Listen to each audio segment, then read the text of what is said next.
ಇವತ್ತಿನ ರೀಡಿಂಗ್ ಬಂದ್ಬಿಟ್ಟು ನಿಮ್ಮ ಪರ್ಸನ್ ನಿಮ್ಮನ್ನ ಮಿಸ್ ಮಾಡ್ಕೊಳ್ತಾರಾ ಅನ್ನೋದ್ರ ಬಗ್ಗೆ ಹೇಳ್ತೀನಿ.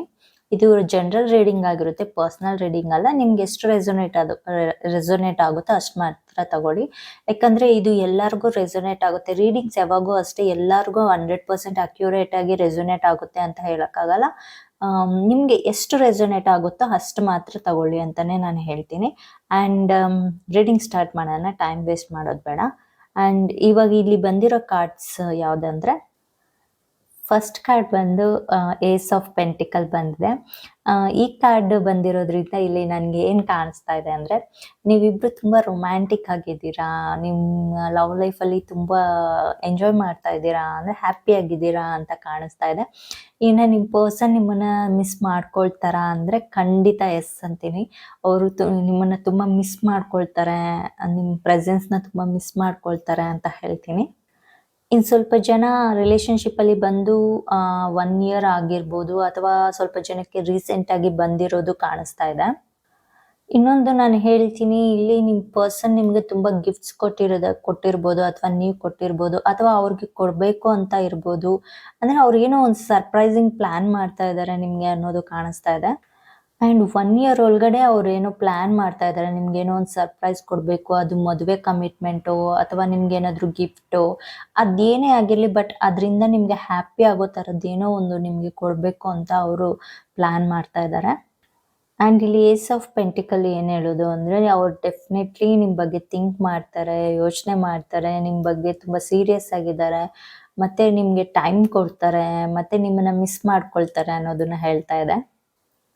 ಇನ್ನು ನೀವು ಈ ರೀಡಿಂಗ್ ಪ್ರಕಾರ ನೀವು ನಿಮ್ಮ ಪರ್ಸನ್ ನಿಮ್ಗೆ ಮಿಸ್ ಆಗ್ತಾರಾ ಅಂತ ತಾನೇ ನೀವು ನೋಡ್ತಾ ಇರೋದು ಈ ರೀಡಿಂಗು. ಅದಕ್ಕೂ ಆನ್ಸರ್ ಕೊಡಬೇಕಂದ್ರೆ ಬಿಗ್ ಎಸ್ ಅಂತಲೇ ಹೇಳ್ತೀನಿ. ಇನ್ ಕೇಸ್ ಇವಾಗ ಬೇರೆ ಕಾರ್ಡ್ಸ್ ಬಂದಿದ್ರೆ ನಾನು ಇರಬಹುದು ಆ ಥರ ಹೇಳ್ತಾ ಇದ್ದೆ. ಬಟ್ ಇದು ಏಸ್ ಆಫ್ ಪೆಂಟಿಕಲ್ಸ್ ಬಂದಿರೋದ್ರಿಂದ ನಾನು ಡೆಫಿನೆಟ್ಲಿ ಅವ್ರು ನಿಮ್ಮನ್ನು ತುಂಬ ಮಿಸ್ ಮಾಡ್ಕೊಳ್ತಾರೆ ಅಂತ ಹೇಳ್ತೀನಿ. ಅದ್ರ ಬಗ್ಗೆ ವರಿನೇ ಆಗೋ ಅವಶ್ಯಕತೆ ಇಲ್ಲ ಅಂತ ಹೇಳ್ತೀನಿ. ಆಮೇಲೆ ಇವರು ತುಂಬ ಸೀರಿಯಸ್ ಆಗಿದ್ದಾರೆ ನಿಮ್ಮ ರಿಲೇಷನ್ಶಿಪ್ ಬಗ್ಗೆ. ಆ್ಯಂಡ್ ಅವರು ನಿಮ್ಮನ್ನು ತುಂಬ ಚೆನ್ನಾಗಿ ನೋಡ್ಕೋಬೇಕು, ನಿಮ್ಮನ್ನ ಯಾವತ್ತು ಹರ್ಟ್ ಮಾಡಬಾರ್ದು ಅನ್ನೋ ಫೀಲಿಂಗ್ಸ್ ಇಟ್ಕೊಂಡಿದ್ದಾರೆ. ಆ್ಯಂಡ್ ಇಲ್ಲಿ ಇನ್ನೊಂದು ಕಾರ್ಡ್ ಬಂದ್ಬಿಟ್ಟು 5 ಆಫ್ ಪೆಂಟಿಕಲ್ಸ್ ಬಂದಿದೆ. ಇಲ್ಲಿ 5 ಆಫ್ ಪೆಂಟಿಕಲ್ಸ್ ಬಂದಿರೋದ್ರಿಂದ ಸ್ವಲ್ಪ ಜನ ನೋ ಕಮ್ಯುನಿಕೇಷನಲ್ಲಿ ಇದ್ದೀರಾ ಇವಾಗ ಸದ್ಯಕ್ಕೆ ಅಂತ ಕಾಣಿಸ್ತಾ ಇದೆ. ಏನೋ ಅವ್ರಿಗೇನೋ ದುಡ್ಡಿನ ಸಮಸ್ಯೆನೋ ಏನೋ ಬಂದಿದೆ, ಅಥವಾ ಹೆಲ್ತ್ ಇಶ್ಯೂ ಏನೋ ಇದೆ. ಸೊ ಅದರಿಂದ ನೋ ಕಮ್ಯುನಿಕೇಷನಲ್ಲಿ ಇದ್ದೀರಾ ಇವಾಗ ಸದ್ಯಕ್ಕೆ ಅನ್ನೋದು ಇಲ್ಲಿ ಕಾಣಿಸ್ತಾ ಇದೆ.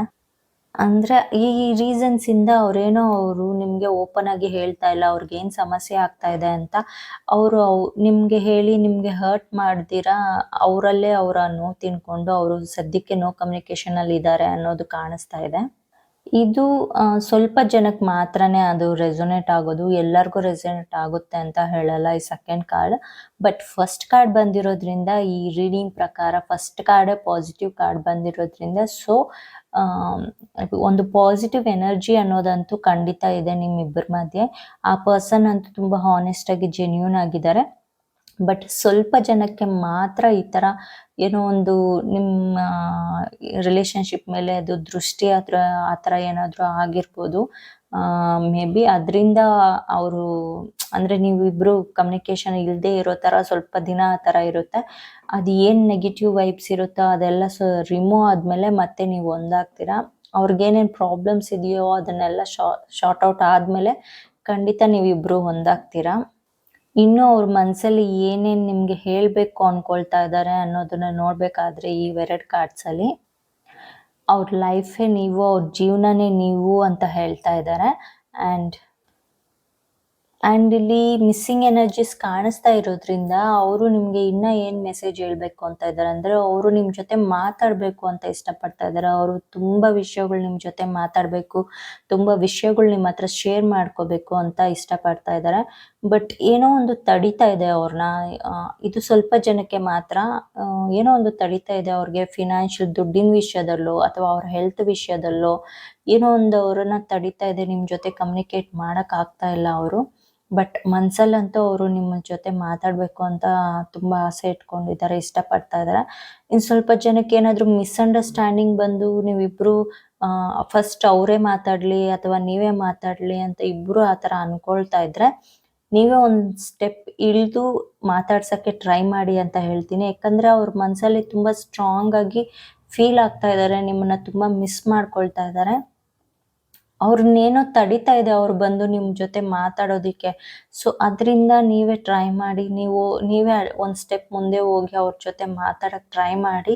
ಆಮೇಲೆ ನೋಡಿ ಅವರೇ ಹೇಳ್ತಾರೆ, ಅವರು ಈ ಥರ ಫೀಲ್ ಆಗ್ತಾ ಇದ್ರು, ನಿಮ್ಮ ಜೊತೆ ಮಾತಾಡಬೇಕು, ನಿಮ್ಮ ಜೊತೆ ಇದೆಲ್ಲ ಶೇರ್ ಮಾಡ್ಕೋಬೇಕಿತ್ತು ಅಂತ ಅವರು ಹೇಳ್ತಾರೆ. ನಿಮ್ಮ ಜೊತೆ ಮಾತಾಡ್ತಾರೆ, ಏನೇ ಪ್ರಾಬ್ಲಮ್ಸ್ ಇದ್ದರೂ ಕೂತು ಮಾತಾಡಿ ಶಾರ್ಟ್ ಔಟ್ ಮಾಡ್ಕೊಳ್ಳಿ ಅಂತ ಹೇಳ್ತೀನಿ. ಅಂದರೆ ಅವ್ರು ಮಿಸ್ ಮಾಡ್ಕೊಳ್ತಾ ಇರೋದಂತೂ ಖಂಡಿತ ಇಲ್ಲಿ. ಆ್ಯಂಡ್ ಹೋಪ್ ನಿಮಗೆ ಈ ರೀಡಿಂಗ್ ಇಷ್ಟ ಆಗಿದೆ ಅಂದ್ಕೊಳ್ತೀನಿ. ಮರಿದಿರ ಲೈಕ್ ಮಾಡಿ, ಶೇರ್ ಮಾಡಿ, ಸಬ್ಸ್ಕ್ರೈಬ್ ಮಾಡಿ. ನಿಮ್ಮ ವ್ಯಾಲ್ಯೂಯಬಲ್ ಟೈಮ್ ಕೊಟ್ಟಿದ್ದಕ್ಕೆ ತುಂಬ ಥ್ಯಾಂಕ್ಸ್. ಬಾಯ್ ಬಾಯ್.